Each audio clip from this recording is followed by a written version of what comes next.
Hello students, myself Rakesh Misra. Now we are going to discuss about the next topic just after breathing and respiration, that is cellular respiration. This is all about matter of class 10th, subject biology, chapter 1, life process. Just before the topic of respiration, you have studied all about matter of nutrition, digestion, photosynthesis. That is very important and essential points. But keep in mind, in previous video lecture you have studied, I have begun the chapter life processes topic respiration. In previous video lecture you have learned detail about the matter of breathing and respiration. I hope your every concept regarding breathing and respiration is clear.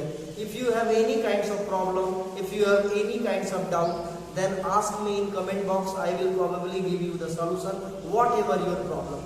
Now in next video lecture, that is in this video lecture, I will describe you what about the matter of cellular respiration, how ATP form, how ADP form, how ADP form the energy. It means these topic and these doubt will be clear in upcoming few moments. So without delay timing, let's back in online class and discuss about the cellular respiration.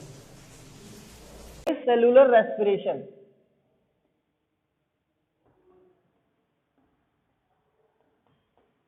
Cellular respiration. What is cellular respiration? The breakdown of glucose in cell called cellular respiration. लिख लो copy में.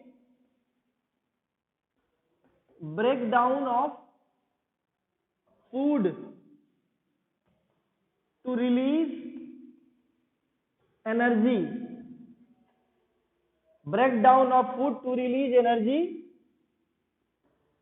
called cellular respiration. Breakdown of food to release energy called cellular respiration. Now back to the biochemical reaction of cellular respiration. It means biochemical reaction. What is biochemical reaction for cellular respiration? Listen carefully. First of all, C6H12O6. How we will get the C6H12O6? From the food. So this will get from the food. Now back to the reaction. This will react with 6 molecules of oxygen. How do we get 6 molecules of oxygen? From environment.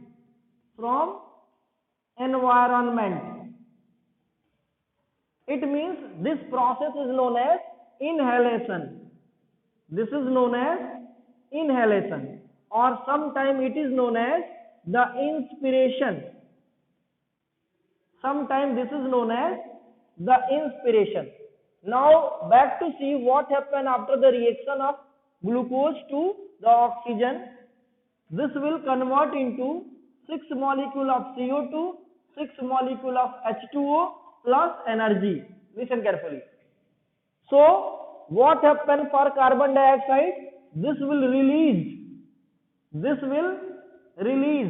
as a byproduct. It means this is called as expiration or exhalation. That is called as expiration or exhalation.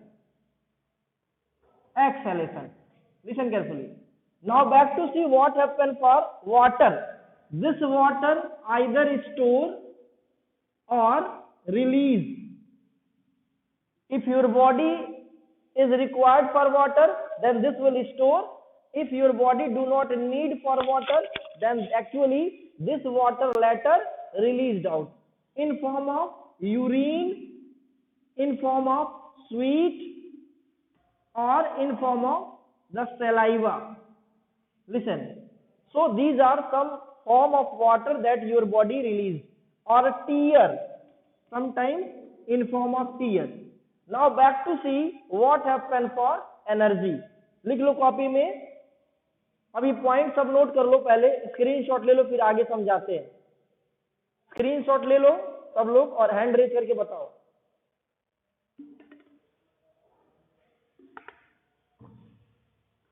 Very good. Now back to see what happened for energy. Listen.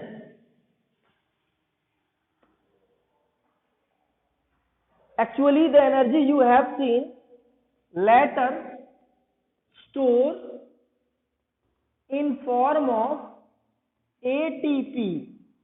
Later store in form of ATP, and this ATP is also known as adenosine triphosphate. The full form of ATP is adenosine triphosphate. Adenosine triphosphate. How many ATP? Listen carefully. If oxygen reacts with glucose, then 38 ATP form. Later I will introduce you, but keep in mind 38 ATP energy will release if oxygen reacts with glucose. Sometimes the living organisms that live in the anaerobic area where no oxygen involved can also able to break down of the food, that is glucose, and also form ATP. But that ATP is not 38 ATP. That ATP is only 2 ATP. Later I will introduce you. But here you need to know 1 ATP energy is equal to 30.5 kilojoule per mole. It is 30.5 kilojoule per mole. So, in your examination, there may be a question appeared, in which form do the energy store in our body? तो क्या लिखेंगे? Energy store in form of ATP. Clear है? एक question clear हो गया. आगे क्या होगा? How many energy will be equal to 1 ATP. लिखेंगे 30.5 किलो जूल पर मोल. फिर एग्जाम में पूछेगा what are the full form of ATP? Adenosine triphosphate. देखो एटीपी एक तरह का केमिकल है, ठीक है, जिसमें आगे हम लोग पढ़ेंगे नाइट्रोजिनस बेस पे 3 फास्फोरस ऐसे अटैच रहता है. ऐसे नाइट्रोजिनस बेस है जिसका नाम है एडेनिन. एडेनिन नाम का नाइट्रोजिनस बेस है. इसी पे 1, 2 एंड 3, ठीक है, क्या अटैच रहेगा? फास्फोरस. अगर 3 है तो ट्राई बोलते हैं केमिकल में, 2 है तो डाई बोलते हैं, ठीक है. अगर 1 है तो मोनो बोलते हैं. तो यहाँ पे एक एडेनिन पे 3 फास्फोरस जुड़े होते हैं, इसलिए इसको बोलते हैं एटीपी. और इसी के फॉर्म में हमारे बॉडी में एनर्जी स्टोर होके रहता है. कहाँ पे स्टोर होता है ये भी देख लो. ये एनर्जी स्टोर होता है माइटोकॉन्ड्रिया के क्रिस्टी पे, ठीक है. It store in cristae of mitochondria. Cristae of mitochondria कहाँ होता है? Cristae of mitochondria. ये हमारा माइटोकॉन्ड्रिया है. इस पे फिंगर लाइक प्रोजेक्शन जो दिखता है ना, finger like projection, that is called cristae. तो ये जो दिख रहा है that is called cristae. This is called cristae. और इसी पे एटीपी स्टोर होता है. तो एनर्जी एक्चुअल में हमारे बॉडी में किस फॉर्म में रहता है? एटीपी. और वो कहाँ पे स्टोर होता है? हमारे माइटोकॉन्ड्रिया में. इसी वजह से इसको पावर हाउस बोलते हैं. जैसे घर में आपके बैटरी है तो बैटरी को आप करंट से चार्ज करते हैं तो बैटरी फुल होती है तो उसमें एनर्जी रहती है. ऐसे ही हमारे बॉडी में छोटी छोटी बैटरी है जिसको हम लोग माइटोकॉन्ड्रिया बोलते हैं. और इस माइटोकॉन्ड्रिया में ये एटीपी नाम का एनर्जी सोर्स आकर के स्टोर रहता है. क्लियर है ना? ये एनर्जी सोर्स आके उसी पे स्टोर रहता है. Sometimes ATP is also known as energy coin और energy currency. रीजन क्या है कि आप अपने घर में पैसा इकट्ठा करके रखते हैं फ्यूचर के पर्पज के लिए, ठीक है. जैसे आपको आपके पापा पैसा कमाते तो रोज कमाते, रोज थोड़ा खर्च करते हैं, जरूरत के हिसाब से खर्च करते हैं, फिर उसको अपने पास रखे रहते हैं. सिमिलरली हमारी बॉडी जब एटीपी बनाती है तो उसको माइटोकॉन्ड्रिया में रखे रहती है. जब हम खाना खा रहे होते हैं तो उस टाइम तक हम नाच नहीं रहे होते हैं या दौड़ नहीं रहे होते हैं. उस टाइम तक हम सिर्फ खाना खा रहे होते हैं.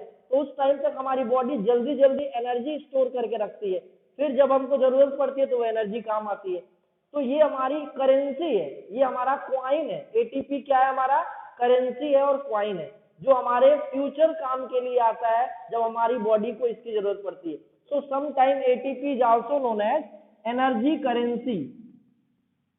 एनर्जी करेंसी और energy coin, energy coin. So it is your homework, why ATP called energy currency. Write down why ATP called energy currency. हो जाए तो बताना. Why ATP called energy currency. Very good. Next, where is energy store in our body? क्या लिखेंगे? Energy store in our body over the Christie of mitochondria. हो जाए तो बताना भाई जल्दी. Very good. अब आते हैं हमारे बॉडी में फूड ब्रेक कैसे होता है और एनर्जी फिर कैसे एनर्जी एटीपी से रिलीज होती है. तो हेडिंग डालो कॉपी में, break down of ATP and release of energy. लिखो कॉपी में. Sir repeat. क्या रिपीट करे भाई? क्वेश्चन. क्वेश्चन तो मैंने बोला है, in which form do the energy store. Answer क्या हो जाएगा? एटीपी. फिर क्वेश्चन पूछे वेयर इज एनर्जी स्टोर, लिखेंगे क्रिस्टी ऑफ माइटोकॉन्ड्रिया.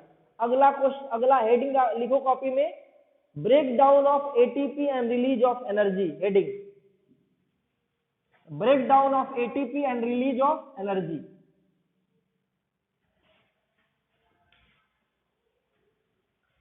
हेडिंग डालो ऐसे सिंपली. हेडिंग डालो कॉपी में, release of energy, release of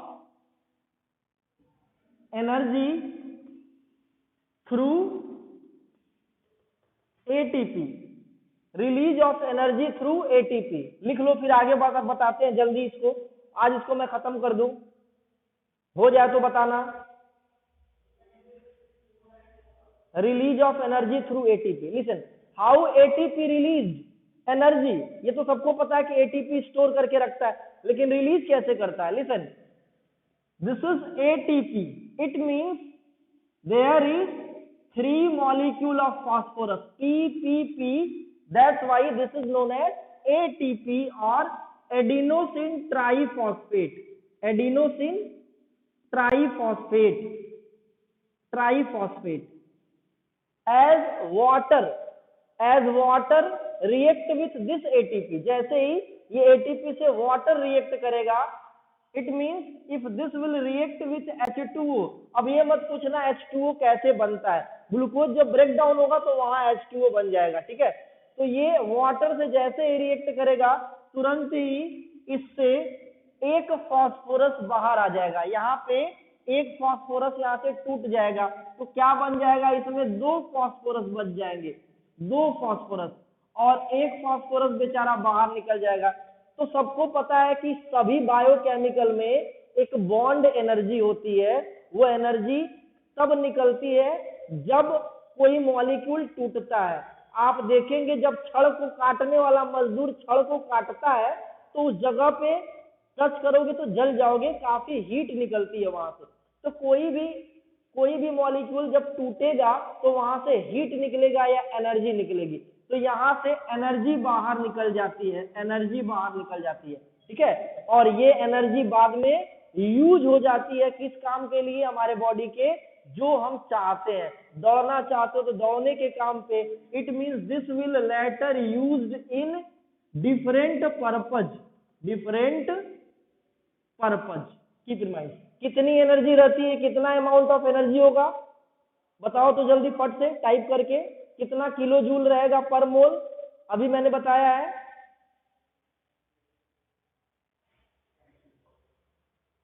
जल्दी टाइप करके बताओ भाई. 30.5. Very good. ये कितना रहेगा? 30.5 किलो जूल पर मोल. ध्यान से सुनना है, आगे हम बता रहे हैं, ध्यान से सब लोग सुनेंगे. अब ये जो केमिकल है ये एडिनोसिन ट्राइफॉस्फेट है, क्योंकि 1 2 3 तीन फास्फोरस है. इसमें 2 फास्फोरस है, तो इसको क्या बोलेंगे? इसमें तो 2 ही फास्फोरस है ना, इसको क्या बोलेंगे? ये एडिनोसिन इसमें भी है, एडिनोसिन इसमें भी है. इसमें एडिनोसिन 3 फास्फोरस है, तो ये एडिनोसिन ट्राइफॉस्फेट बोल रहा है. इसमें एडिनोसिन के साथ 2 फास्फोरस है. Very good. तो इसको क्या बोलेंगे? एडीपी. यानी कि इसको एडिनोसिन एडिनोसिन डाइफॉस्फेट बोलेंगे, एडिनोसिन डाइफॉस्फेट, ठीक है। सो if ATP get broken down, then what product form? ADP plus phosphate plus energy. Later the energy is used to perform the different function, ठीक है। अब आते हैं कि ये ADP और फास्फोरस जुड़ते कैसे हैं, फिर ATP बनता कैसे है। आप जब खाना खाते हो, वो खाना सेल में जाता है, सेल से ऑक्सीजन रिएक्ट करेगा, वहां एनर्जी बन जाएगी, यानी कि C6H12O6 plus 6 molecule of oxygen, then there will be release of 6 CO2, 6 H2O plus energy. Listen, this energy later utilized to join the ADP, adenosine diphosphate, and phosphorus, further generate the ATP. बातें clear हो गई सबको, समझ में आया। ये energy पाते ही फिर एटीपी बन जाएगा और वाटर मिलते ही एटीपी ब्रेक हो जाएगा और एनर्जी बाहर निकल जाएगी। वही एनर्जी जो स्टोर हो रही है, यही टूटने पे बाहर निकल जाती है। ये पूरा एक्सप्लेन कर लेना, होमवर्क लिख लो कॉपी में। How do ATP form in our body, लिख लो कॉपी में, how do ATP form in our body. Hand raise करके बताओ, हो जाए तो वेरी गुड। अगला क्वेश्चन लिखो कॉपी में, तो कैसे बनता है, as ADP react with phosphorus in presence of energy then ATP form. अब अगला क्वेश्चन लिखो, how do ATP gives energy. अगला क्वेश्चन लिखो कॉपी में, how do ATP gives energy. हो जाए तो बताना। तो इसका आंसर क्या होगा, ATP gives energy by reaction of water to form ADP, phosphorus and energy. Clear है ना। आज की सारी प्रॉब्लम हमारी सॉल्व हो गई और हमने बहुत कुछ अचीव कर लिया, ठीक है। कल हम लोग क्या क्या डिस्कस करेंगे, कल हम लोग जो हमारा टॉपिक होगा वो सेल्यूलर रेस्पिरेशन के बारे में डिटेल हम लोग स्टडी करेंगे। तो हेडिंग डाल के छोड़ दो सब लोग, सेल्यूलर रेस्पिरेशन, ठीक है। लिख लो कॉपी में, मैकेनिज्म ऑफ सेल्यूलर रेस्पिरेशन। चले क्लोज करें ना हम।